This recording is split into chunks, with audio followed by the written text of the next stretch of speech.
guys, I thought I would do a things that make me say yay video because one, I hadn't done it in forever, and number two, yesterday was funky. I wish it was something I could talk about on here because it'd make me so much happier if I could just be like, word vomit, tell you all everything. But alas, I feel like I'm just in a funky spot with things, and it's one of those that, you know, Jeremy says to compartmentalize, but alas, that's not my strong suit.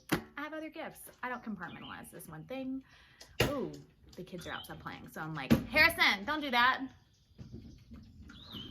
So anyway, I thought I would do a things that make me say yay. I think I have more than 5 on here.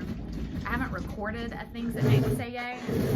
Turn around, turn around, turn around. In years, like I think we were still living in the house the last time I did one. And it was during a 31 days vlogging challenge. So anyway, let's get started. The theme for today is like little kid learning stuff, and I'll tell y'all this much. I am not a Pinterest mom by any feat of the imagination. I also, even though I've taught for 11 years now, I've only taught upper elementary. Had we stayed in Delcom this past year, I would have been teaching first, so I'd have a few more things for you after the year of first grade. You hear them squawking out there? They're fine. They're just yelling at each other. But I haven't. So instead, I've got a now 5-year-old who is speech. He has a language delay. And because of that, he doesn't really want to pick up on letters. He's the personality type that if it doesn't come easy, he don't want to do it. So we've had to fuss a little bit to get the letters learned. Do we know all our letters and sounds? No. Do we know more than we did? Yes. I feel like even during quarantine, the letters and sounds that we know have gone up based solely on these things. That's sticky notes. So let's get into it. Number 1 on my list, a YouTube channel, which I'll have to link in here somehow, or I'll drop it below in the blog post, is Peachy Speechy. He had speech before we left New Iberia, and we've not had speech this year. It's been difficult. And so we were hoping to get into speech and do a private speech, and our insurance approved it. And he was on the list to get tested, and we were just gonna do it over the summer before kindergarten started. And guess what? All this staying at home nonsense put a kink in that chain. So instead, I've been watching Peachy Speechy videos with him and really trying to reiterate things they do because y'all, not a speech teacher. Not only am I not a speech teacher, I grew up early 90s, and in Louisiana in the early 90s, we were not doing phonics. We were doing whole language, sight word type of stuff. And so I don't know phonics. So this is helping me out. Anyway, Peachy Speechy is fabulous. I'll link her somewhere. We've just been doing her videos and practicing sounds because one of his biggest problems is just like, for instance, he knows that this is P and P says P, but he can't then take that to the word pig. He says peep, kig. So it's kind of hard to learn your language and your letters and all that fun stuff, I think, when that language delay and your speech delay is really getting in the way of stuff. So Peachy Speechy, if you're needing some like speech lessons that are quick, go that route. And you keep seeing me look this way because I'm trying to make sure they're not dead yet. Number 2 on the list is learning dynamics. You might be like, girl, that is an expensive program. It's more than I wanted to spend, but I did spend some like fun blog money on it, and I got it when it was on sale. So I've been using this to teach letters because, like I said, I didn't learn phonics. It's very hard to teach somebody how to say a letter the correct way when you didn't say it. Because I'll give you an example. When I was in graduate school and I got to my reading practicum, I was supposed to test a kid and do one of the language phonics tests on him. And I mean, it was midsummer. I was not finding children anywhere. I didn't know any kids to find. I wasn't even teaching yet. And so my mother, being the reading coach specialist that she is, tested me. And I failed it like a little kid because I don't know my phonics. But thanks to Learning Dynamics, I'll know them by the time we get done with this. So what I think is really cool is that, where's my thing? So you get a teacher workbook, your lesson manual, and my reading coach mama has looked through this. You go through your letters, you introduce it, you talk about it, there's a song, there's some pictures, you review, there's a game, and then, I'm losing things, it's gotten a little windy. You had a student workbook. So he looked at the letter M. We practiced writing the letter M, and then we said all of them and marked out the one that doesn't say Perfect, right? He thought about it. He's been doing really well with them. And last but not least in this, you get cards. And one of the things he likes the most with these cards is when you learn your letter, you get this cute little card with the little character for the story for that letter and the letter on it. So he's got this whole stack, and these aren't the only ones. This is just what I pulled off the top. But he's got this whole little stack of cute cards that he gets to keep to an extent, because Mama's going to use this again on the next kid, so we don't want to tear it up. But he's got this cute little stack of cards for like, oh, I know H is horse, and I learned about Henrietta Horse. So it's adorable. I would say if I'm homeschooling, I'd totally do this for learning letters and learning how to read. We've not made it into the book yet, but we are starting to work on our blends. We've made it that far. Let me make sure Elliot didn't wander down the road, because he's crazy. So anyway, it's been really good. It's helped me even learn the correct way to teach it to him. So I really recommend it. My reading coach Mama even agrees, because you're not supposed to teach letters apparently in alphabetical order. You're supposed to teach them in a certain order for how they're going to learn to read them. Who knew? Learning Dynamics teaches it the way you would see kindergarten teaching it. So it's a really good, solid, research-based program. And it's really not too expensive. And look, as you get through, it comes with tons of books. So when they get to, where's the first set? This book 24, book 34, book, I don't know. They're somewhere in there. Oh, here's the first set of books. So once they learn P, A, and M, at a certain point, he'll start reading books.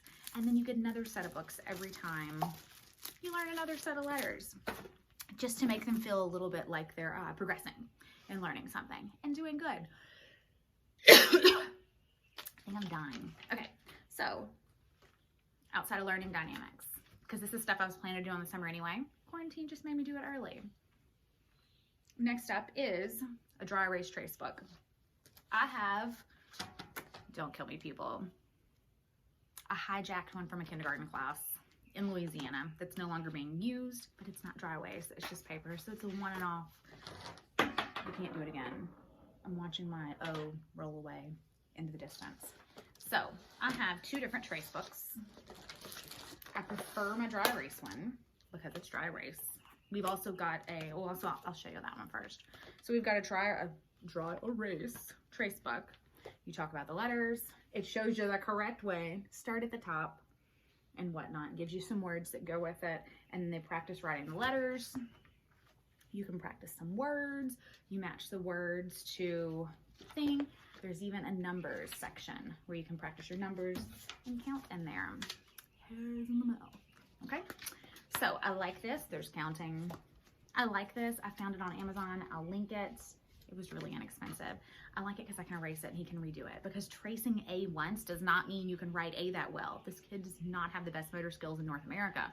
He's got to get the practice. We really are fighting how to hold a pencil. If anybody wants to come teach you how to do that, please do. I wish I knew the solution. I've got some little pencil grips, the ones that do the little, we've been working. Anyway, so a dry erase one. I also have a trace and draw, which gives you some tracing, which he needs practice with. I also let him cut it because he needs some scissor skills. All that helps. We've got how to draw a triangle. You're supposed to do it. Don't look at that. That didn't work out. He got ahead of me. How to trace a whole bunch of things. You get in the back and it starts talking about how to trace your letters and the different letters and what they are. That's a good one. I got this at, oh, it's not Ollie's. I found that at Ollie's. So look at Ollie's and Dirt Cheap and see what kind of books they have. You'll find some really cheap trace books. I hate to spend, because this regular is $13. I just don't like spending a lot of money on a workbook that we're just gonna cut up and write in. I don't know, I'm cheap. I can't deal with that. So I mean, I maybe paid $3 or $4 for it and stuck that in his Christmas stocking this year. So dry erase and cheap ones at Ollie's and Dirt Cheap. What, Harry? Okay, y'all get back in the yard. Next up, we have a foam letter playmat, which I will insert a picture of in here somewhere. Because of the language delay. If I were to flash, which again, wonderful kindergarten and first grade teacher mama gave me these. If I flash a letter at him, for instance, they're sticky. I let him play with the ones that he knows. If I flash a letter and I say, Harrison, what letter is this? What sound does it make? He might go, I don't know. But if I show him B today, he might know B. So he doesn't do it for all of them, but say I show him T and he can't tell me what T is. This is part of his little language situation. But I can say, without showing him the card, I can say, Harrison, go find me the letter T. And he'll run to the phone playmat and bring me back the letter T. And then he can tell me T says is what T says. So that's why I love our phone playmat. He's also very boy and likes to wander around like a crazy person. And so it's a good way to get him moving. We'll stand on the little ledge in the playroom and, you know, on the steps, and I'll say, jump to the letter S, and he'll jump towards the S. Just a physical way to do it. That's why I like it, because you could say, run to the A, and they'll run over to the A, or they can pull the letters out of the playmat and do it. It's great. Also, while I'm holding on to these, does it say what thing they came from? I'm gonna have to look. But my mom found some flashcards. There's a kindergarten page that gives you free stuff.